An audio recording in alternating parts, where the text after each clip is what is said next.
Bonjour à tous et bienvenue à vous au grand rendez-vous. Bonjour Aurore Berger. Bonjour. Président des députés Renaissance, c'est votre grand rendez-vous. Ce dimanche, nous sommes à 2 jours du 7 mars, symbolisé par le slogan « Une France à l'arrêt ». Désormais, un autre slogan qui fait beaucoup réagir, mettre à genoux l'économie française. C'est la volonté de la CGT dont le leader, Philippe Martinez, n'a pas de mots assez durs à votre encontre de manière large ce matin dans le journal du dimanche. Alors comment va réagir l'exécutif et la majorité que vous représentez si la grève reconductible s'installe? Sur le fond du texte des retraites, le ministre du Travail martèle ce matin dans Le Parisien que la réforme ne fera pas de perdants et qu'elle est de gauche. Est-ce une provocation au moment où elle est examinée par un Sénat majoritairement à droite? Nous allons en parler de tous ces sujets.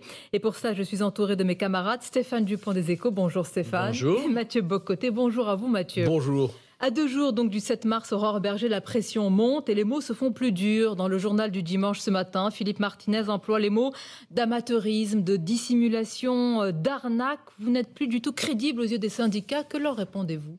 Déjà, il n'y a pas d'arnaque quand, par exemple, sur la retraite minimale, on a 1,8 million de retraités actuels qui vont voir leur retraite minimale augmenter. C'est 1 milliard d'euros d'investissement de l'État, de choix que nous faisons politiques, de voir cette retraite minimale augmenter. Et ça va même au-delà, puisque vous le savez, les futurs retraités vont en bénéficier. Et là, c'est 700 millions d'euros chaque année qu'on va investir pour augmenter encore une fois la retraite minimale de ceux qui ont travaillé tout au long de leur vie. Vous commencez par un point sensible qui a été qualifié de mensonge. Je l'assume parce que 1 milliard d'euros pour les retraités actuels, 700 millions d'euros supplémentaires pour les 200 000 retraités nouveaux que nous aurons et qui bénéficient de la retraite minimale, c'est tout sauf une arnaque. Parce que quand vous avez un gain moyen de 600 euros par an par personne et que vous êtes à la retraite minimale, ça fait la différence. Ça fait la différence notamment face à l'inflation. Ça fait la différence sur votre pouvoir d'achat. Et ça, c'est la réforme qui le permet parce qu'à la fin, cette réforme, on l'a fait pour une seule raison. On l'a fait parce qu'elle est indispensable, parce qu'elle est nécessaire. C'est ça qu'il faut qu'on assume de dire. Vous diriez que les syndicats sont irresponsables, Philippe Martinez, quand il tient ses propos ce matin dans le journal du dimanche, est-ce qu'il est provocateur? Comment vous réagissez à ces attaques? Je dis juste qu'il y aura un après-réforme des retraites. Et c'est là-dessus qu'on devrait tous travailler. Parce qu'on peut essayer d'être dans une démagogie les uns et les autres, se taper mutuellement sur les autres et se rendre tous beaucoup plus impopulaires. Parce qu'à la fin, on a des politiques qui tapent sur les syndicats, des syndicats qui tapent sur les politiques. Et à la fin, ça fait quoi? Pour l'instant, c'est votre réforme qui est impopulaire. Ça fait des Français qui n'y croient plus. Ça fait des Français qui ne croient plus à la vie politique. Ça fait des Français qui ne croient plus à la responsabilité. Moi, ce que je dis, c'est que cette réforme, encore une fois, parce qu'elle est nécessaire, elle sera adoptée. On saura trouver une majorité démocratiquement élue au Sénat et à l'Assemblée pour l'adopter. Par contre, on a des chantiers qu'on doit travailler avec les syndicats. Mais attendez, on va trop loin dans l'escalade Mathieu verbale, Bocoté. alors on ne pourra plus travailler ensemble. Est-ce qu'il n'y a pas un écart, néanmoins, que vous reconnaissez entre une majorité possible à l'Assemblée et au Sénat et de l'autre côté, environ de 2 tiers aux 3 quarts des Français qui s'opposent à la réforme? Pour vous, il n'y a pas une tension de légitimité ici? Et la légitimité, elle est une légitimité démocratique, elle est une légitimité des urnes. Mais vous ou alors il y a le plus de démocratie possible. 65% d'opposition, vous le prenez au sérieux ou pour Évidemment vous, ce n'est qu'un sondage? Non, c'est pas qu'un sondage, parce que évidemment qu'à partir du moment où vous demandez des efforts à des millions de Français, c'est légitime que ces millions de Français vous disent « Nous ne souhaitons pas que cette réforme soit mise en place ». Notre responsabilité, c'est de dire quoi? C'est de dire face à ce qu'on entend de l'expression des Français, on doit expliquer pourquoi cette réforme, encore une fois, est absolument vitale pour les Français, on va y revenir. Pour ceux qui en ont besoin. Et c'est ça qu'on doit faire. Mais dans le même temps, vous voyez bien que dans ces mêmes sondages, 3 quarts des Français vous disent « On sait que cette réforme se fera ». Alors, est-ce que c'est une résignation ou est-ce que c'est la compréhension de la nécessité? Restons sur Philippe Martinez. Vous dites l'après. Mais Philippe Martinez, il vous dit non. Même si la loi est votée, ça ne changera pas grand-chose, car même une loi adoptée n'est pas forcément mise en œuvre. Vous passez à l'après, mais lui, il ne compte pas passer à l'après.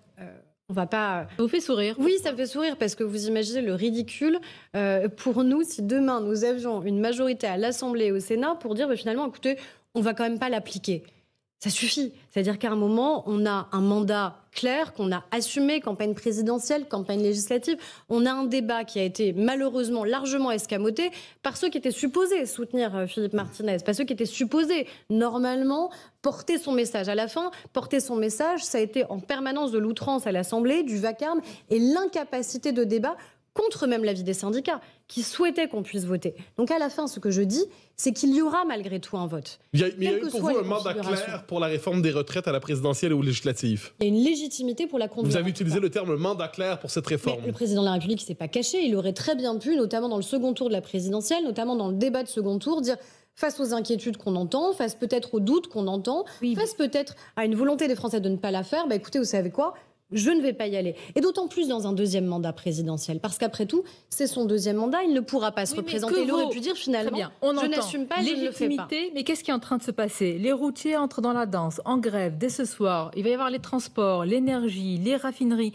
Si tout est bloqué, Aurore Berger, quelle sera votre réaction? On a entendu il y a quelques jours, et cela a été largement moqué et même ringardisé, Olivier Véran décrire l'apocalypse. Il y aura le réchauffement climatique. On ne pourra même pas avancer sur la recherche sur certains cancers, ce qui est grave s'il y a blocage. Mais qui entend ce genre d'argument encore? Moi, encore une fois, c'est pour ça que le premier mot que j'ai eu, c'est de dire qu'on n'est pas là pour se renvoyer dos à dos, parce que, à part faire monter une forme de populisme, ça ne fonctionnera pas. Et surtout, il y a un après. Parce que quoi qu'en dise Philippe Martinez, oui, il y aura un après-réforme des retraites. Parce qu'une fois cette réforme adoptée, en vérité, cette réforme, elle réinterroge quoi? Elle réinterroge notre rapport au travail. On n'a pas le même regard sur la réforme des retraites en fonction du métier qu'on a. On va parler à nouveau d'égalité salariale entre les femmes et les hommes. Êtes-vous d'accord avec Olivier Véran lorsqu'il dit que si la réforme n'est pas adaptée, ça va amplifier le réchauffement climatique? Non, mais la réforme, elle sera adoptée. Non, mais c'est le moment. La réforme... Olivier Véran dit si elle n'est pas adoptée. Je ne me place pas dans l'optique où la réforme n'est pas adoptée. Je suis députée. Je suis entourée aujourd'hui de députés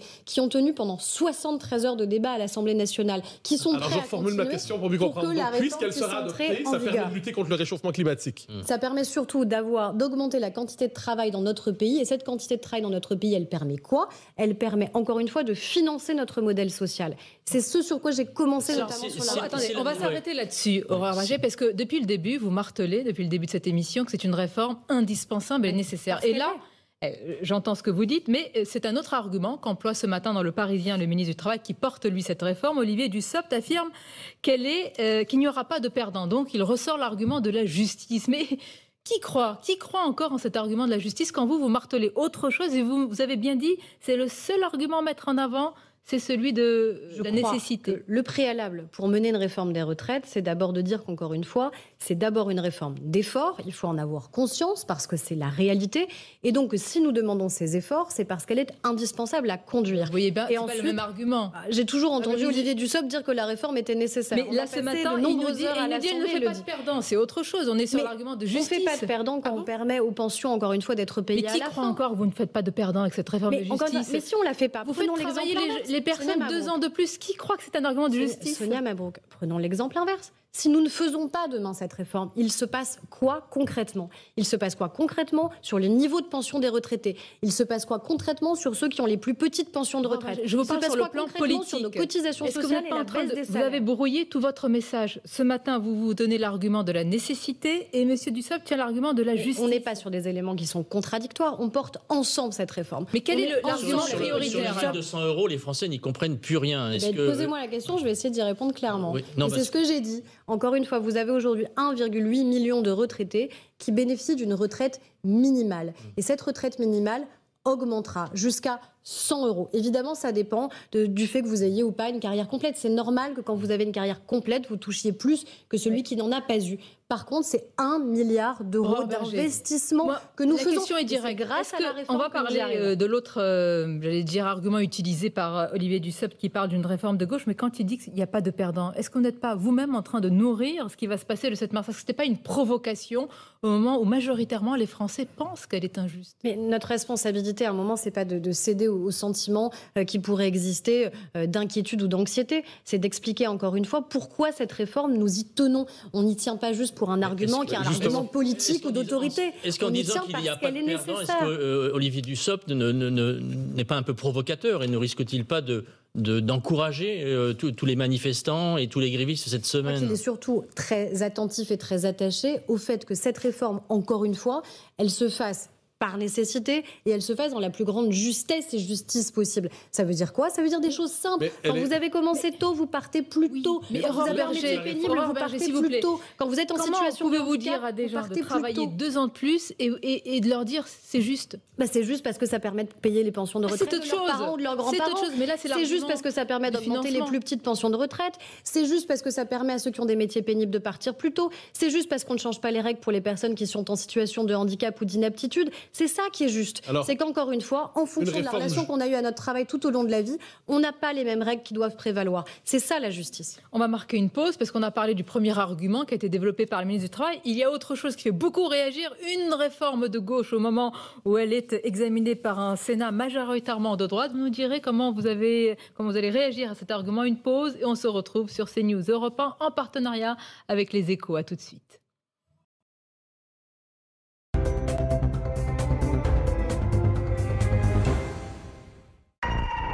Vous le savez, les grandes innovations naissent souvent dans un garage. Aujourd'hui, découvrons la technologie Dolby Atmos dans une Mercedes. Le son Surround Burmester vous plonge dans une expérience acoustique à 360 degrés. La musique vient d'ici, de là et de là. Magique, n'est-ce pas? Une des nombreuses innovations de... Bien sûr. Découvrez notre collection de jardinage Gary. La mini-serre Gary. Avec ses aérations, vos semis grandiront dans des conditions idéales. Repiquez vos plants dans l'espace potager Gary 2 en 1. La cloche à filtration UV permet une ventilation naturelle. Et maîtrisez votre plantation avec son irrigation goutte à goutte et le drainage par les pieds. Conçu par Jiffy et fabriqué en France. Jiffy, des idées de génie.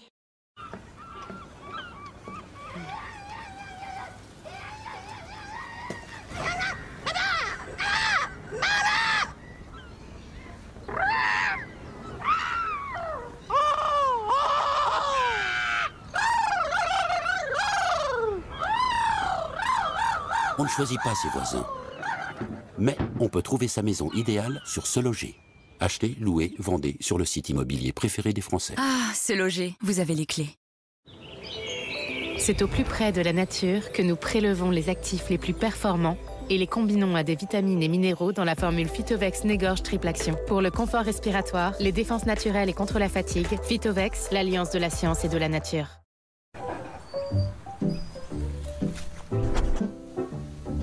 On a tous une bonne raison de choisir les croquettes sans céréales Ultra Premium Direct. Fabriquées en France, livraison express jusqu'à 40% moins cher. Commandez vos croquettes sur ultrapremiumdirect.com et profitez de moins 10% avec le code TV. L'amour, le bonheur, la liberté. À 20 ans, la génération seigneuriale avait inventé une nouvelle façon de vivre. Aujourd'hui, inventez la retraite que vous aimez. Vivez au seigneurial. Oui, Tom, qu'est-ce que tu fais? Je prends mon goûter.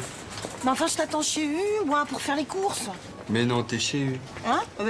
Oui, pour les produits à prix coûtant. Prix coûtant, c'est chelou ça. C'est un prix qui coûte. Un prix qui coûte? Oh là là, c'est de te parler qui me coûte, hein. Bon, allez, bouge-toi! 150 produits U à prix coûtant pour soutenir votre pouvoir d'achat. Des valeurs fortes et des prix bas. Les mecs chez U, c'est pas avec cette brioche qu'ils vont gagner leur croûte, hein. Merci, pardon. Mais si, Oui, mais merci, monsieur. Rapprochez-vous. Plus près, la Toyota Yaris Cross GR Sport est au centre de toutes les attentions. Grâce à l'hybride Toyota, faites des économies d'énergie en parcourant 55% du temps de trajet en électrique. La Toyota Yaris Cross Hybride est disponible rapidement. Profitez des portes ouvertes ce week-end pour passer à l'hybride Toyota.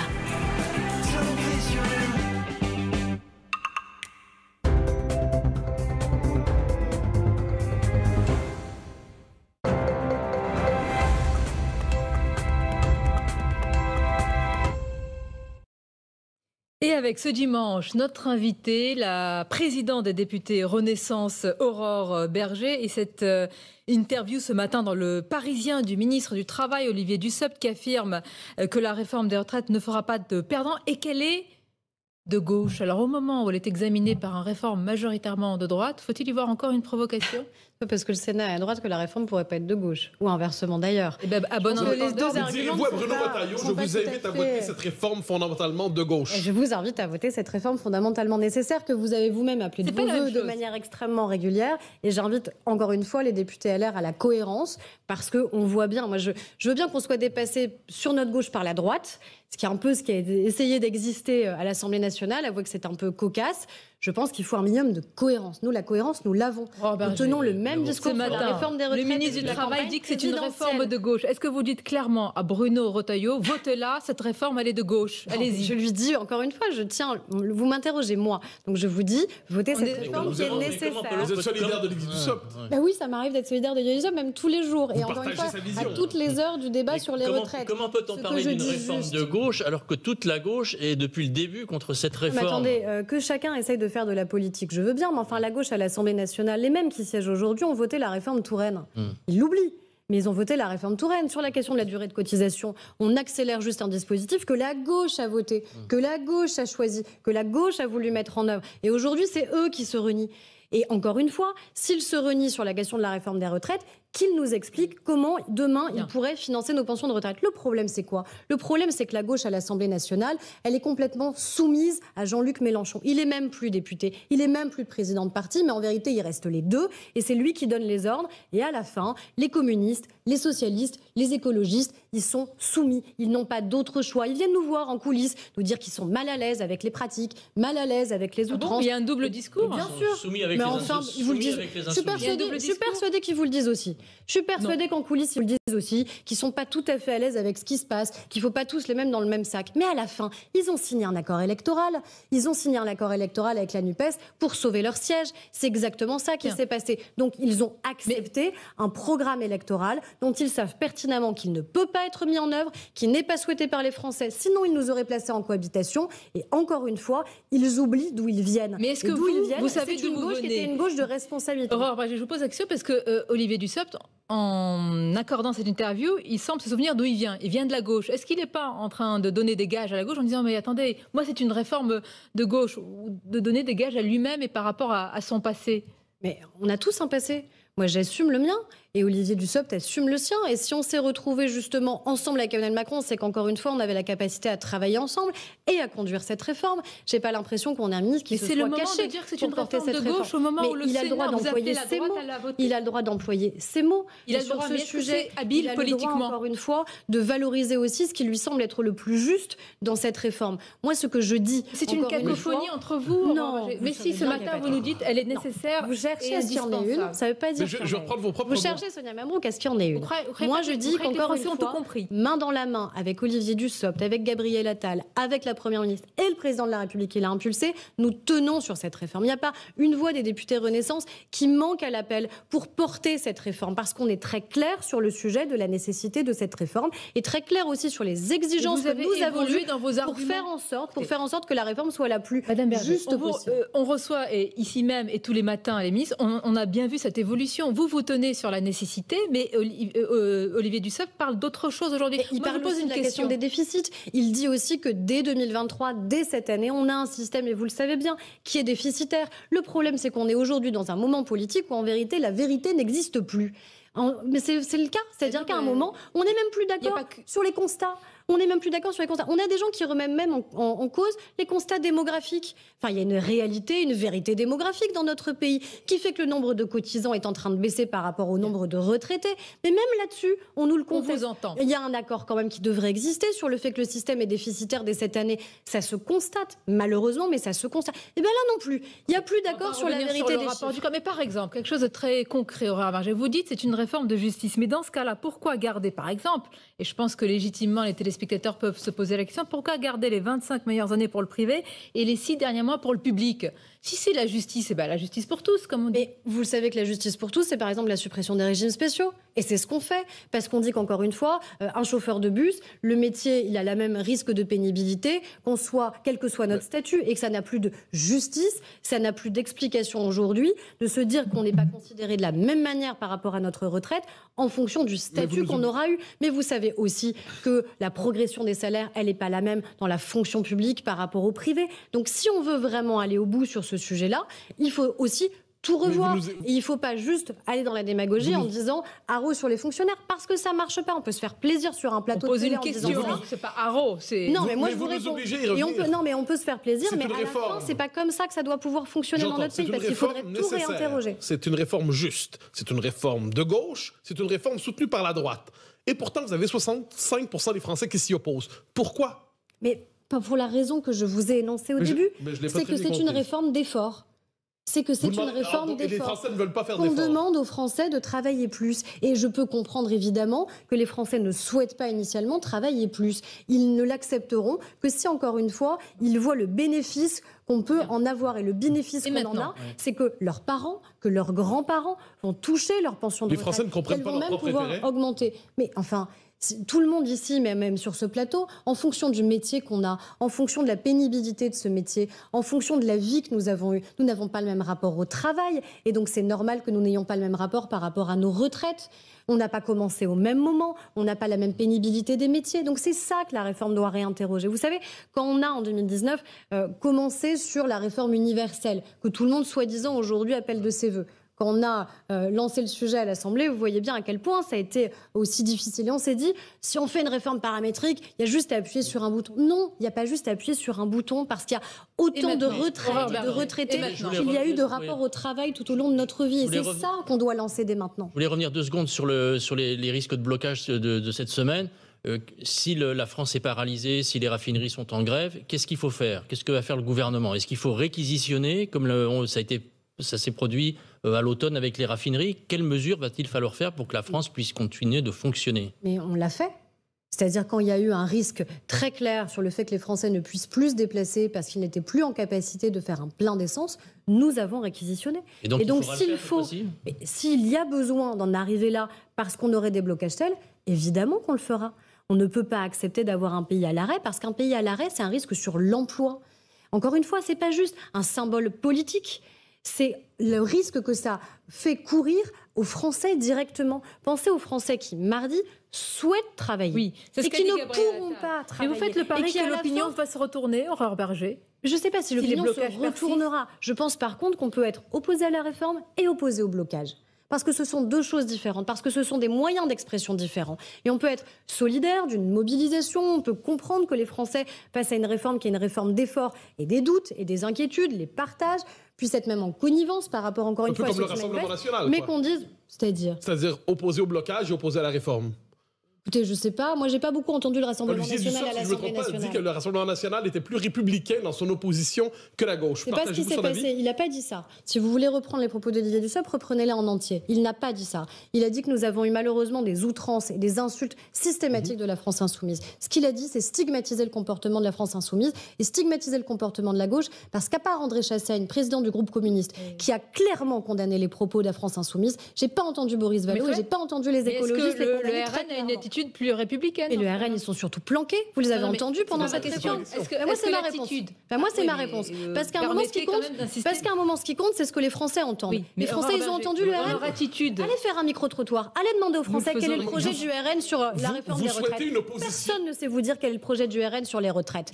Et à la fin, le Front National, il s'était fondé à l'époque sur quoi? Sur une retraite qu'il fallait prendre à 67 ans. Donc, à un moment, moi, j'aimerais surtout que le RN, encore une fois, on a Marine Le Pen, qui pendant toute la campagne présidentielle... Vous n'avez pas envie de répondre à la question parce qu'elle vous gêne? Non, elle me gêne pas. Alors allez-y. Est-ce que l'attitude sans insulte, parce que le projet même du Rassemblement national... Vous n'êtes pas d'accord avec Olivier Dussopt? Il parle pas du projet. Mais il a dit l'attitude. Mais c'est ma question. Sonia Mabrouk, le projet même du RN est anti-républicain. Je l'assume et je resterai très claire sur le sujet. Ce que je dis surtout, c'est que nous avons mené un combat à l'Assemblée nationale. Mais c'est très important que les Français l'entendent. Mais ils se taisent. Donc être républicain, c'est juste se taire. Je sais pas, républicain, c'est juste se taire. Être respectable, c'est juste porter une cravate. Il est possible de s'opposer à la réforme et de s'opposer au blocage. Oui. Je vous dis, pour ce que j'en sais, à moins que vous ayez des informations qui me manquent. Je parle des Français. Ah d'accord, donc dans les forces politiques, ça ne compte pas cette position. Mais enfin, moi j'aimerais surtout que les forces politiques, parce qu'elles font soi-disant de la politique, donnent leurs convictions et disent clairement quel est leur projet. Parce que si on est contre un projet, il faut donc avoir un contre-projet. Il faut dire concrètement, nous au pouvoir, qu'est-ce qu'on ferait ? Ils ont défendu à la présidentielle. Non, vous n'êtes pas d'accord sur ce projet, mais moi je parle de l'attitude. Moi j'aimerais surtout le connaître. Moi je suis désolée, je n'ai pas entendu le son de la voix des députés d'extrême droite pendant toute la réforme. La question, est-ce que... mais invitez-les. Moi j'ai aucun problème à débattre face au Rassemblement national, parce que dans l'hémicycle... Je finis juste ma question. Dans l'hémicycle, on n'a pas pu débattre face à eux, parce qu'ils se sont planqués. Pendant toute la campagne présidentielle, Marine Le Pen, elle s'est planquée derrière Éric Zemmour. Aujourd'hui, ils se planquent derrière la France Insoumise. Écoutez-moi, est-ce que, c'est ça qui se passe. En ne relayant pas d'insultes et en se planquant comme vous le dites, et donc en ayant, j'allais dire, une attitude plus en retrait, est-ce que c'est une attitude plus républicaine qu'ils ont portée face à la France Insoumise? La question n'est pas, c'est pas un piège? Non, mais moi je ne dirais pas, parce que vous voulez me faire dire depuis le début que... C'est le ministre du Travail qui l'a dit, c'est pas moi. Vous voulez me faire dire, mais il n'a pas dit le Rassemblement national est républicain. Il n'a pas dit ça. Il a dit l'attitude du Rassemblement national était plus républicaine. Il ne le pense que pas. celle Le combat d'Olivier Dussopt depuis le début est un combat qui est très clair face à l'extrême droite. Ce que je dis juste, oui, c'est que encore une fois, la France insoumise favorise, par ses comportements, par ses outrances, par ses insultes, l'extrême droite. La France insoumise est devenue un paravent derrière lequel l'extrême droite peut se cacher, peut se planquer, parce qu'elle n'a qu'une chose à faire, se taire pour apparaître plus respectable. Et les questions que vous me posez ce matin confirment malheureusement ça, confirment malheureusement que la France insoumise favorise la montée de l'extrême droite en France. On va faire une pause, on parlera du Sénat, parce que c'est là où ça se passe désormais. Vous nous direz, je veux dire, si c'est un miroir inversé par rapport à l'Assemblée nationale et comment avancent les débats. Pas si vite que cela. À tout de suite.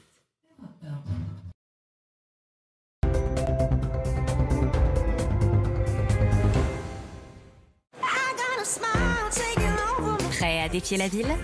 Avec le nouveau crossover urbain by Toyota.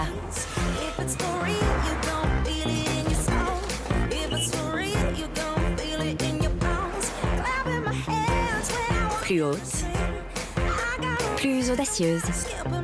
Du 1er au 20 mars seulement, la nouvelle Toyota Aygo Cross est exceptionnellement à partir de 99 € par mois, entretien inclus. Venez la découvrir. Nous sommes Monabank et nous mettons les gens avant l'argent. Parce que nous savons que derrière chaque dépense, il y a une vie et des projets. Nous vous offrons jusqu'à 120 € à l'ouverture de votre compte. Monabank, la banque qui met les gens avant l'argent. Coucou, chérie, je suis chez U. Chez lui, mais pourquoi? Ils vendent 150 produits U à prix coûtant. J'ai pris des croquettes pour chien. Mais on n'a pas de chien? Non, mais c'est pour offrir aux voisins. Ok, et pour nous, t'as pris quoi? Des poireaux en rondelles. Des poireaux en rondelles? J'ai paniqué, il y a trop de trucs à acheter. Ok, chérie, calme-toi, juste suis la liste, d'accord? Et... 150 produits U à prix coûtant pour soutenir votre pouvoir d'achat. Des valeurs fortes et des prix bas. Ils ont pas un chat aussi, les voisins? Je prends de la litière. Bonjour mamie. Ah. T'es contente qu'on aille se balader? Non. C'est votre petit-fils? Il paraît. C'est ta voiture? Bah oui, j'ai acheté une électrique. C'est une Volkswagen ID. Ah. C'est mon petit-fils, Thomas. Il est formidable. On va faire un tour dans sa voiture. Elle est intelligente et silencieuse. Pas comme vous. C'est si facile d'être fier d'une Volkswagen. En ce moment, l'ID4 100% électrique est à partir de 379 € par mois. Volkswagen. Mon talent caché? Je joue dans un groupe de rock. Vous aussi, provoquez le destin et découvrez des célibataires de plus de 50 ans grâce au profil audio Disons Demain. Disons Demain. L'allure. Souvent, ça ne tient à rien. Mais ça fait toute la différence. En ce moment, roulez surclassé avec le Peugeot 3008 Finition Allure. Je m'appelle Jean et j'ai monté mon propre restaurant, alimenté par mon propre potager. Et non seulement je confectionne mes assiettes, mais je fabrique aussi tous mes couteaux dans une forge que j'ai moi-même forgée, en allumant le feu que j'ai moi-même créé. Être un bon entrepreneur, c'est savoir qu'on ne peut pas tout faire tout seul. Avec Yonos, faites-vous accompagner par un conseiller personnel pour créer votre site, vendre en ligne et être bien référencé. Yonos. Les maîtres torréfacteurs L'Or ont créé l'alliance parfaite d'arômes incomparables. Des cafés en grains au goût unique. Pour un plaisir intense. Découvrez les cafés en grains L'Or.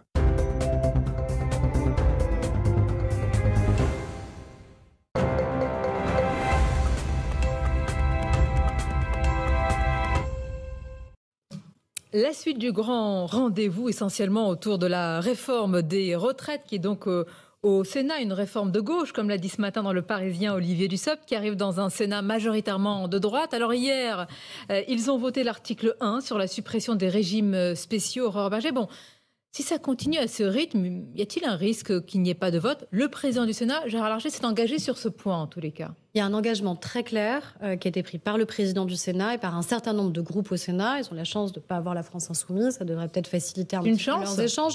Ah oui, c'est une chance d'avoir moins de députés d'extrême gauche et d'extrême droite. Pluralité, c'est la diversité politique. Non, mais la diversité politique, elle peut s'exprimer. Mais j'ai le droit, par rapport aux combats politiques qui sont les miens, de considérer que c'est pas forcément une chance d'avoir 88 députés d'extrême droite d'un côté et 80 députés d'extrême gauche de l'autre. Je persiste et je signe sur ce point-là. Et ça change aussi évidemment le climat, l'ambiance et la manière avec laquelle les débats sont conduits. Donc le président du Sénat s'est engagé, un certain nombre de groupes politiques s'y sont engagés. Les forces syndicales ne cessent de demander qu'un vote puisse exister, parce qu'après, nous sommes comptables devant les Français des votes qui sont les nôtres. Nous, on vote en transparence, que ce soit à l'Assemblée ou au Sénat. Il n'y a rien de caché. Quand parfois je vois des listes qui sont publiées sur nos votes, les votes, ils sont publics. Et je pense que sur une réforme qui est aussi importante, il faut que les Français sachent faites confiance à la volonté et à la maîtrise du président du Sénat, Gérard Larcher. Ils ont des outils institutionnels à leur disposition. Ils ont un règlement intérieur qu'ils doivent pouvoir mettre en œuvre, qui doit permettre d'accélérer encore une fois les débats. Ils ont encore une semaine pleine de débats. Donc je crois que oui, ce sera possible, notamment de voter sur l'article 7, donc qui est l'article qui contient le relèvement de l'âge de départ à la retraite. Et je crois qu'encore une fois, c'est très important que ça puisse exister. Vous nous disiez tout à l'heure que le but de la réforme, c'est de redresser les comptes des régimes de retraite. Et là, pour que la droite vote le texte au Sénat, une nouvelle concession va être faite. Ça va être un bonus pour les femmes qui ont eu des enfants. Ça va encore alourdir la facture. Bon, Bruno Retailleau parle de 300 millions. Mais au final, qu'est-ce qui va rester de cette réforme des retraites? Est-ce que ça va rapporter de l'argent à force de concessions pour que la droite vote? Vous voyez peut-être aussi le paradoxe dans lequel nous sommes. C'est-à-dire que les mêmes qui disent qu'il faut rétablir les comptes sont ceux qui demandent aussi qu'on fasse des concessions qui coûtent de l'argent. Donc chacun est pris aussi dans ses propres paradoxes. Ce que je sais, c'est qu'on a une réforme qui, en combinant l'accélération de la durée de cotisation, donc les 43 années minimales, puisque c'est un plancher minimal de durée de cotisation, et le relèvement de l'âge de départ à 64 ans, c'est à peu près 18 milliards d'euros de gains et qui sont intégralement, et ça c'est très important de le dire, remis sur notre modèle social. Ils ne sont pas là pour financer autre chose. C'est-à-dire, et puis, ils financent quoi, notre modèle social? Ils financent la question des carrières longues, ils financent la pénibilité, ils financent le fonds de prévention, 1 milliard d'euros sur le fonds de prévention justement pour les métiers pénibles, ils financent la retraite minimale, je vous le disais, 1 milliard d'euros pour les retraités actuels, 700 millions d'euros supplémentaires pour les futurs retraités. Donc c'est tout cet ensemble-là, évidemment, qui doit pouvoir être financé. La réforme sera en déficit, que ça non, va pas la réforme n'est pas en déficit. On est à peu près, ça va pas combler on le est à peu près à 6,7 milliards d'euros de dépenses liées à la réforme, encore une fois, et 18 milliards d'euros d'économies réalisées par rapport à cette réforme. Donc vous voyez bien qu'on est en bénéfice, j'allais dire, mais un bénéfice qui est utilisé intégralement pour financer notre modèle social et non pas financer évidemment d'autres dépenses. Vous avez évoqué il y a quelques instants le fait que cette retraite reposait sur un diagnostic, cette réforme dit, je repose sur un diagnostic démographique, c'est-à-dire la démographie est insuffisante pour soutenir le régime. Depuis quelques jours, la droite a cherché à ramener dans le débat la question de la natalité, donc pour augmenter la natalité française. Est-ce que c'est la part manquante finalement de cette réforme pour assurer la durabilité du régime, une politique nataliste véritable en France? Évidemment qu'il y a un lien. Ce qui est certain, c'est qu'il y a un lien. C'est-à-dire, en effet, les cotisants de demain sont évidemment les enfants qu'on fait aujourd'hui. Donc, il y a évidemment un lien. Par contre, mettre ce lien dans le débat de la réforme des retraites, comme si on avait des mécanismes qui, par nature, par principe même, faisaient que les Français voulaient faire plus d'enfants, je ne crois pas, par rapport aux propositions qu'on a pu avoir, que c'est parce que vous payez plus ou moins de CSG que vous vous dites que vous allez ou pas avoir des enfants. C'est heureusement pas comme ça que vous faites vos choix de vie. C'est un choix d'abord de vie, c'est un choix de famille. Ça n'est pas un choix que vous faites uniquement parce que vous payez plus ou moins d'impôts. Après, qu'il faille faciliter la vie de celles et ceux qui ont déjà des enfants pour leur permettre s'ils le souhaitent, qu'ils en aient d'autres, ça c'est autre chose. C'est ce qu'on fait sur la question des familles monoparentales, qu'on accompagne de manière spécifique. C'est ce qu'on fait sur le quotient familial. Et je crois que c'est là-dessus qu'il faut travailler. Mais faire croire qu'il y aurait une formule magique qui ferait que les Français, parce qu'il y aurait une baisse d'impôts, voudraient faire plus d'enfants, heureusement que nos vies personnelles ne sont pas conditionnées aux impôts que nous payons, aux cotisations sociales que nous payons, pour savoir si nous souhaitons ou non des enfants. En démarrant cette partie, j'ai précisé que hier soir au Sénat, donc, ils ont voté l'article 1 sur la suppression des régimes spéciaux. Que répondez-vous, Aurore Berger, à nos téléspectateurs et auditeurs qui disent et les régimes spéciaux des parlementaires, sénateurs, etc. Est-ce que c'est de la démagogie ou est-ce que c'est légitime de poser une telle question? Je crois qu'elle est totalement légitime. Et elle est tellement légitime que nous, on l'a fait dès 2017. C'est-à-dire que quand nous avons eu la majorité en 2017, nous avons immédiatement réformé le régime de retraite des parlementaires, en tout cas des députés. Et je crois que c'est très important de le dire parce qu'on entend des choses qui sont très différentes. Qu'est-ce qui se passait concrètement? En fait, on avait une double cotisation, on cotisait double, ce qui permettait d'avoir un gain supplémentaire au moment où on prenait notre retraite.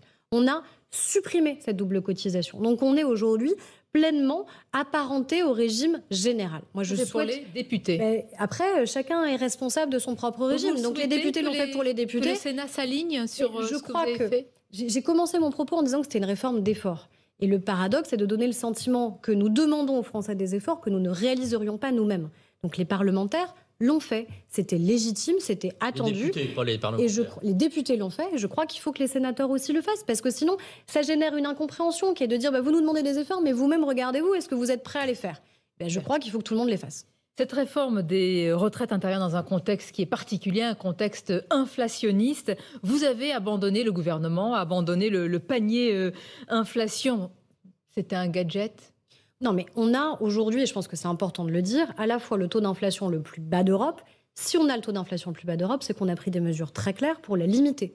Et la première des choses à faire pour protéger le pouvoir d'achat des Français, c'est quoi? C'est préserver leur emploi. C'est réindustrialiser notre pays. C'est faire en sorte qu'encore une fois, on ait un rapport au travail qui fasse qu'on ait envie et qu'on soit incité à reprendre une activité. C'est ce qu'on a fait avec la réforme de l'assurance chômage. Et puis, ce sont toutes les baisses d'impôts. Donc, je pense que ça, c'est quand même le préalable. Ce sont les bonnes pistes. C'est le préalable. Le panier anti-inflation, ça fait pchit, vous y attendiez? Non. Je pense surtout que la responsabilité, elle est du côté de la grande distribution. Et nous, on a pris nos responsabilités. Ils l'avaient lancé bien avant que vous parliez de ce... Oui, mais on peut en parler de la responsabilité de la grande distribution. Quand vous faites 40% de taux de marge sur le jambon, par exemple, qui est probablement l'un des aliments les plus consommés dans notre pays, qui se retrouve dans tous les frigos des Français quasiment, avec lequel vous nourrissez vos enfants. Quand vous faites 40% de taux de marge, je ne pensez pas que la grande distribution, elle peut aller un petit peu plus loin? Quand vous faites 80% de taux de marge sur les pâtes, il n'y a pas un aliment presque plus essentiel, notamment pour les familles les plus modestes. Vous ne pensez pas que vous pouvez faire un effort? Ce que je dis par contre à la grande distribution et ce que nous avons fait à l'Assemblée nationale, c'est que cet effort, il ne peut pas se faire sur le dos de nos agriculteurs. On a eu toute cette semaine le salon de l'agriculture qui a eu un record d'affluence parce qu'il y a un attachement, et tant mieux, des Français à la ruralité, au monde agricole. Mais ce n'est pas nos agriculteurs qui doivent payer le prix à la fin. Et on a protégé la rémunération des agriculteurs. Et de la même manière, ce n'est pas nos TPE et nos PME qui doivent en payer le coût. Donc encore une fois, chacun doit prendre sa part. L'État a pris sa part, à la grande distribution de prendre la sienne, sans pour autant, encore une fois, faire payer le coût et l'impact à ceux qui travaillent. Parce qu'à la fin, vous savez, cette politique en permanence des prix cassés, des prix les plus bas, ça conduit à quoi? Ça conduit à détruire de l'emploi en France. Ça a conduit à détruire de l'emploi industriel là où on en a recréé. En soulignant, Aurore Berger, les marges, là, vous les présentez comme des profiteurs de crise, les distributeurs. Non, je dis juste une vérité. Je dis juste une vérité sur les taux de marge qui sont aujourd'hui réalisés. Mais est-ce que ça existe, des profiteurs de crise? Vous savez, il y a toujours potentiellement des gens qui, parce qu'il y a un climat particulier, parce qu'il y a de l'angoisse, peuvent espérer profiter de cette crise et peuvent espérer faire des bénéfices qui seraient des bénéfices indus. Par contre, je pense qu'il ne faut pas espérer et essayer de mettre tout le monde dans le même sac. À un moment, ce qui n'est pas indu, c'est de réaliser des résultats, de réaliser des bénéfices. La question, c'est comment ensuite ces bénéfices sont redistribués. Comment on augmente les salaires. Les bénéfices sont exagérés en ce moment. Ça dépend de quelles entreprises vous parlez. Vous n'êtes pas en train d'en faire des boucs émissaires, là, la grande distribution? vous savez, ils n'ont pas besoin de moi pour aller dans la démagogie. Ils y vont eux-mêmes à pieds joints systématiquement. Ils ne cessent de dire et de marteler slogan après slogan que c'est eux qui protègent le pouvoir d'achat des Français. Ceux qui protègent le pouvoir d'achat des Français, c'est ceux qui permettent aux Français de travailler dignement. C'est ceux qui permettent encore une fois de baisser l'impôt dans notre pays. C'est ce que nous avons fait. Ceux qui permettent de réindustrialiser notre pays, ce que nous avons fait. Vous avez le monopole de la protection des Français. Mais encore non, et heureusement d'ailleurs. Par contre, ce que je dis, c'est que quand vous réalisez des taux de marge sur des produits absolument essentiels pour les Français qui vont de 40 à 80%, ça veut dire que oui, vous pouvez prendre sur cette marge pour faire en sorte que les Français puissent vivre dignement et s'alimenter dignement. Le JDD Aurore Berger, Carrefour lance son propre panier, 200 produits. Est-ce que vous dites très bien, dont acte, voilà. Mais tant mieux, encore une fois, ça veut dire qu'ils pouvaient le faire. Ça veut dire qu'ils pouvaient le faire. Ils pouvaient le faire depuis des mois. La question, c'est pas la paternité ou la maternité de telle ou telle idée. La question, c'est que demain, c'est que demain, on ait des Français qui puissent aller dans leur supermarché, dans leur hypermarché, et ne pas avoir peur à la fin du ticket de caisse, de ne pas avoir peur de dire à leurs enfants, tu vois, ce produit-là, je vais pas pouvoir le mettre dans le caddie parce que ce mois-ci, je peux pas le payer. C'est ça l'angoisse des Français aujourd'hui. Donc notre responsabilité, c'est de protéger leur emploi, pour protéger leur pouvoir d'achat, c'est de continuer à baisser les impôts. La responsabilité de la grande distribution qui peut le faire, c'est encore une fois de rogner sur cette marge et c'est ensemble qu'on y arrivera. Nous allons marquer une pause pour la dernière partie de cette émission, de ce grand rendez-vous, évoquer d'autres sujets. C'est une proposition de loi que vous portez pour rendre inéligibles les auteurs de violences conjugales et qui est examinée à l'Assemblée nationale. Puis nous, on parlera aussi, ça s'est passé à l'Assemblée, d'une commission d'enquête parlementaire avec des auditions explosives sur le nucléaire. À tout de suite.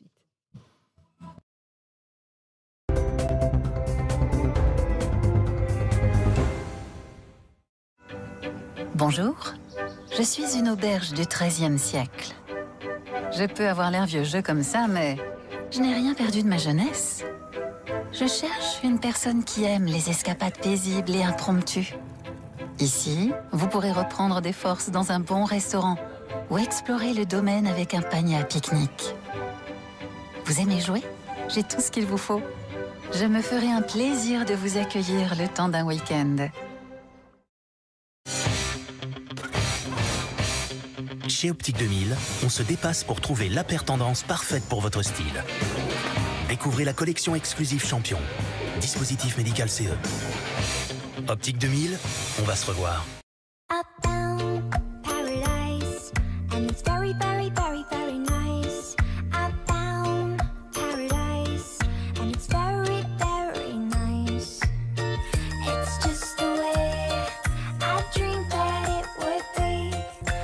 Cuir Center, bien plus qu'un canapé. Votre nouveau canapé cuir ou tissu est à prix exceptionnel chez Cuir Center. Profitez-en dès maintenant. On ne construit pas des structures métalliques pour les guerres de demain. On construit les hasards de la vie. On ne conçoit pas les vêtements d'aujourd'hui. On conçoit la liberté d'être soi. On ne distille pas des parfums. On distille des coups de foudre. On n'imagine pas l'avion de demain. On imagine des aventures à l'infini. On ne développe pas des biothérapies innovantes. On développe la fureur de vivre. Avec l'industrie, on a un avenir à fabriquer. Qui a dit que l'électrification n'était pas taillée pour l'aventure?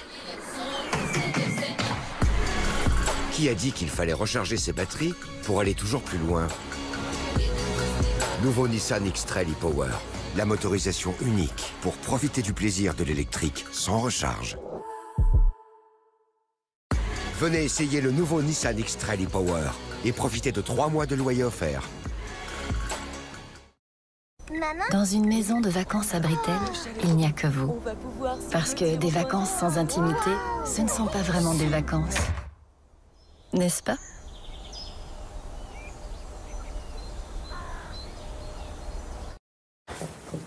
Je peux pas faire mieux. Tu veux pas qu'on change la cuisine aussi? Mais pourquoi pas? Délice des mers sur son lit de coriandre. Ou inversement. Brico Dépôt. Voyez plus grand avec nos prix dépôt.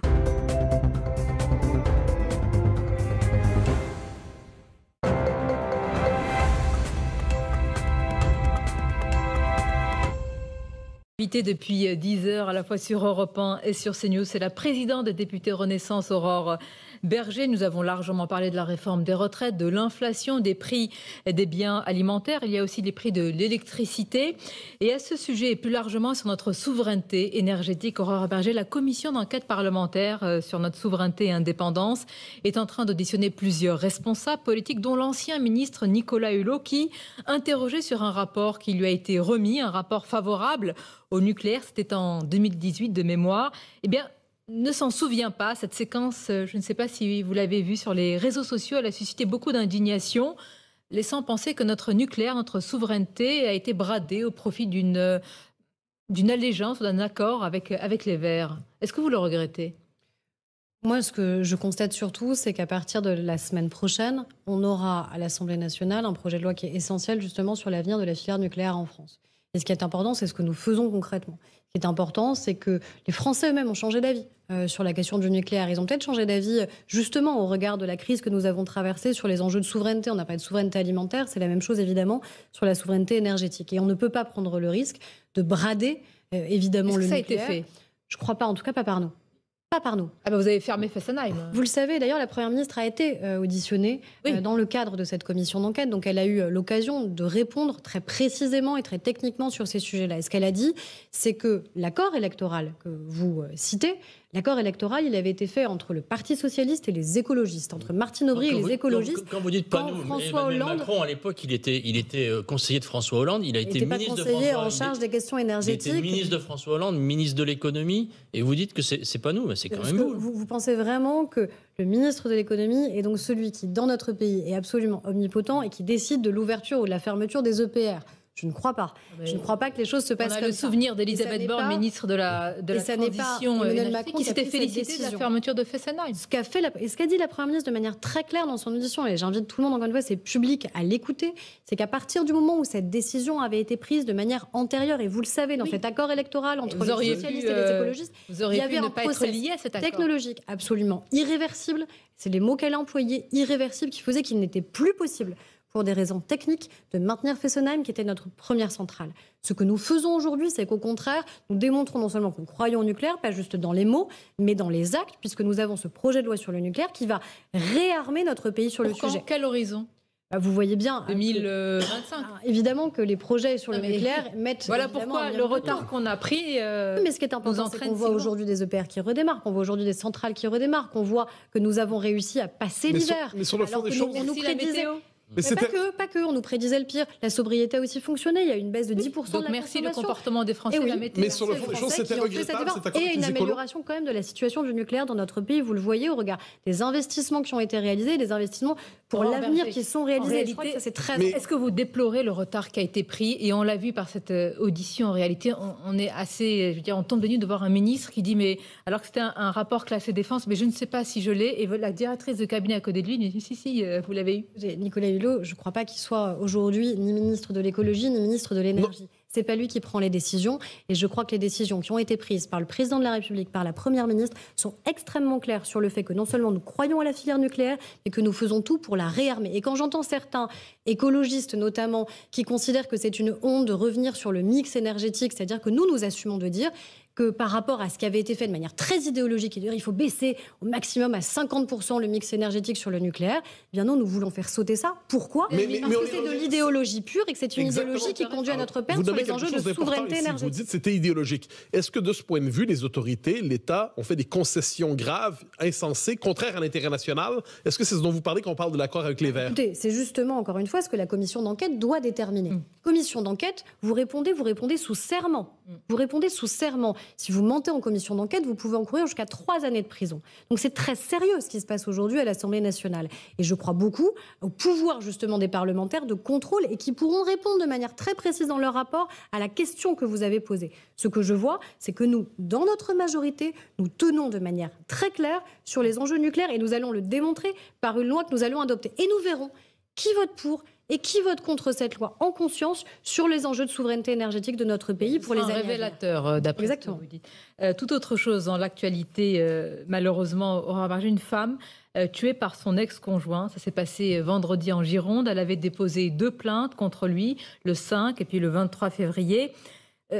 rien ne s'est passé. Il y a eu ce drame. Gérald Darmanin, le ministre de l'Intérieur, a demandé une enquête administrative de l'inspection générale de la gendarmerie nationale. Alors, dont acte, malheureusement, rien ne fera revenir cette femme, malgré 2 plaintes. Comment vous réagissez à cela ? Déjà, moi, c'est difficile de se prononcer sur une affaire, tout simplement parce qu'encore une fois, le ministre de l'Intérieur a immédiatement saisi, vous venez de le rappeler, l'inspection. Et je crois que c'est très important qu'on ne donne pas le sentiment de se cacher sur ce sujet et que toute la lumière soit faite s'il y a eu des dysfonctionnements. Et à chaque fois que vous avez un féminicide, c'est-à-dire une femme qui est tuée parce qu'elle est une femme, parce que c'est ça un féminicide, et c'est ça vraisemblablement ce qui s'est passé, c'est évidemment un drame qui est absolument insupportable en réalité. La question, c'est qu'est-ce qu'on peut faire et qu'est-ce qu'on a fait ? Ce qu'on a fait, c'est faciliter les dépôts de plainte partout. C'est-à-dire qu'aujourd'hui, vous êtes une femme potentiellement victime de violence, vous arrivez à l'hôpital, et bien dès l'hôpital, on peut enregistrer votre plainte pour que justement, vous puissiez être accompagné dès le démarrage et que tous les moyens soient mis en œuvre, à la fois pour vous soigner, vous soulager, vous accompagner, vous conseiller et vous protéger. Parce qu'en vérité, la responsabilité de l'État face à des femmes qui sont victimes de violences conjugales, face à des enfants qui sont victimes de violences intrafamiliales, c'est de tout déployer pour les protéger. C'est ne pas de faire reposer la responsabilité sur ceux qui reçoivent les coups, mais de faire reposer la responsabilité sur l'État qui doit accompagner et prendre en charge. C'est ça ce que nous avons mis en place, c'est les bracelets anti-rapprochement, c'est le fait qu'on ait augmenté les moyens de la justice et de la police, c'est le fait qu'on ait réarmé avec des magistrats, qu'on ait réarmé avec des policiers. Il y a ce que vous faites et il y a, j'allais dire, la réalité du terrain. On va voir s'il y a eu des dysfonctionnements, mais j'allais parler, je vais dire à la femme que vous êtes. Est-ce que voilà, ça prend aux tripes une telle histoire quand 2 plaintes, voilà. Bien sûr que ça prend le pire, voilà, tout simplement. Bien sûr, on verra je ne peux pas dire autre chose que ça. Et c'est pour ça que c'est très bien que le ministre ait immédiatement saisi encore une fois l'inspection pour qu'on comprenne. Est-ce qu'il y a une interrogation pourquoi que ces dysfonctionnements soient évidemment sanctionnés. Vous savez, l'inspection au sein de la police et au sein de la gendarmerie sont probablement les inspections les plus sévères qui existent et qui ne laissent absolument rien passer des dysfonctionnements. Ce sont les corps qui sont les plus contrôlés. Et je pense qu'il faut aussi le redire, parce que dans ces drames-là, il ne faudrait pas que la charge se retourne contre nos policiers et contre nos gendarmes, parce que vous savez que dans les cas de violence conjugale, quand ils interviennent, ce sont souvent, ils le disent eux-mêmes, les cas les plus risqués. Ce sont les cas les plus difficiles quand ils interviennent sur ce genre de situation, et ils le font. Et ils le font tous les jours, parce qu'on parle d'un drame absolu, mais on ne parle pas de tous ceux qui sont évités par l'intervention, encore une fois, de nos forces de gendarmes, de nos forces de police. Et je pense que c'est important de le rappeler aussi. Vous portez cette semaine à l'Assemblée nationale une proposition de loi pour rendre inéligibles les auteurs de violences conjugales. Ça fait suite à l'affaire Quatennens. Oui, et on marque vraiment une différence avec le cas absolu extrême dont on vient de parler. Les oppositions vous accusent d'opportunisme, voire de manœuvre politique, de vouloir faire un coup avec cette proposition de loi qui est très ciblée. Que répondez-vous à ces critiques ? Elles sont justifiées ? Déjà qu'encore une fois, quand on est parlementaire, on n'est pas hors de la réalité, on n'est pas hors de l'actualité. Et que c'est normal à un moment quand des faits d'actualité vous percutent. Et si vous voyez qu'il y a des lacunes, qu'il y a des manques dans la législation, notre responsabilité de législateur, c'est de faire quoi ? D'être attentiste ou d'agir ? Si on a les capacités d'agir, il faut agir. Et vous voyez bien que le fait d'actualité que vous avez évoqué, le fait qu'un député ait été condamné pour des faits de violence conjugale, n'a rien, et heureusement, d'anodin. Et que ça a percuté les Français, ça a interrogé les Français. Combien d'entre eux nous ont écrit en disant « Est-ce que c'est normal ?» En fait, ils reviennent comme si de rien n'était, que carrément les députés de son groupe se lèvent pour l'applaudir, l'ovationner. Ça interroge quand même. Et donc, on s'est dit, avec Sacha Houlié, qui est le président de la commission des lois, avec les députés de la majorité, est-ce qu'on doit ou pas aller plus loin ? Et la réponse qu'on apporte, elle est une réponse politique et juridique. Et vous le savez, elle est même plus liée en vérité à cette affaire. La loi pénale, elle n'est pas rétroactive. Vous le savez bien. Oui. Donc ça ne s'appliquera pas à lui. Mais ça envoie un signal très clair qui est de dire que oui, il y a un devoir d'exemplarité de ceux qui demain peuvent être élus. Et que, je finis juste sur ça, la proposition de loi qu'on fait, c'est de venir compléter un dispositif qu'on a nous-mêmes créé en 2017 sur une peine complémentaire d'inéligibilité que le juge peut prononcer. Et nous, on l'étend à quel cas ? Des cas de violence conjugale, des cas de violences intrafamiliales sur des enfants, des cas sur des violences racistes, des cas sur des violences antisémites, des cas sur des violences sur des personnes vulnérables ou handicapées. Et parce que je crois qu'il n'y a pas de hiérarchie à faire entre ces violences. Et expression raciste également. Violence. C'est quand des personnes qui ont été condamnées, on vise un article du Code pénal sur les personnes qui ont été condamnées, sur un quantum de peine qui est donc le même, et qui est de dire que pour toutes ces violences-là, eh bien, c'est légitime de se dire que quand vous avez été condamné, vous n'avez pas le droit demain de vous présenter devant les Français. Un député qui tient des propos racistes. Mais encore une fois, moi je complète un dispositif déjà existant. Très bien. Le dispositif existant, il est sur la question des violences. Parce qu'il y a une gravité des faits quand vous frappez en raison d'une orientation sexuelle, d'une prétendue religion supposée, quand vous frappez votre enfant, quand vous frappez votre femme. Vous imaginez quand même qu'il y a un devoir d'exemplarité de celles et ceux qui se présentent. Et dire aux magistrats, allez-y, prononcez cette peine et démontrer que de coup, nous, en tant qu'élus, évidemment, nous sommes exemplaires. On ne peut pas voter les lois les plus sévères qui soient sur la lutte contre les violences conjugales, sur la lutte contre les violences intrafamiliales, sur la protection des personnes vulnérables, et donner le sentiment, encore une fois, de nous être à l'extérieur de ces principes. Et justement, sur la question de l'exemplarité, est-ce que vous attendez à demander d'autres critères pour d'autres délits, d'autres crimes qui élargiraient justement le domaine pour l'inéligibilité des élus? Jusqu'où doit aller l'exemplarité? Oui, jusqu'où doit aller cette proposition de loi? On a un dispositif qui est extrêmement solide parce qu'on vient compléter ce qu'on a fait en 2017 sur, encore une fois, des comportements qui sont complètement contraires à l'éthique républicaine qu'on peut exiger, des comportements aussi de fraude, par exemple. On peut s'interroger sur l'exemplarité des élus dans ces cas-là. Et je crois que là, on viendrait compléter. À la fin, la seule question qui sera posée mardi dans l'hémicycle, c'est est-ce que oui ou non vous êtes pour l'exemplarité des élus? Est-ce que oui ou non vous considérez que des personnes condamnées que pour violence... peut répondre non? Eh ben on verra. À une telle question posée comme ça. Déjà, je souhaite que les gens répondent. Parce que je pense que quand on est élu, on répond. On vote. On vote pour ou on vote contre. Et ensuite, j'espère que chacun votera en conscience et votera pas en fonction d'objectifs politiques internes à son groupe ou à son parti politique, parce que la seule question posée, c'est celle-ci. Est-ce que quelqu'un condamné pour avoir frappé son enfant, pour avoir frappé son conjoint, pour avoir frappé une personne en situation de handicap, une personne en fonction de son orientation sexuelle ou religieuse, mérite de pouvoir se représenter? Monsieur Quatennens participera à ce vote. Nous verrons s'il sera là ou pas dans l'hémicycle et nous verrons ce que son groupe fera. Merci Aurore Berger, merci d'avoir été notre invité, président des députés Renaissance. Je remercie également mes camarades, et évidemment Stéphane Dupont et Mathieu Bocoté, et tous celles et ceux, comme on dit dans la Macronie, qui vous ont accompagné ici dans ce grand rendez-vous. On vous dit à très bientôt sur nos antennes communes CNews et Europe 1, et restez avec nous, puisque sur CNews, vous allez retrouver Christine Kelly et Marc Monan pour Les Grands Destins, et sur Europe 1, c'est William Lémergie qui vous accompagne pour des grandes balades en France.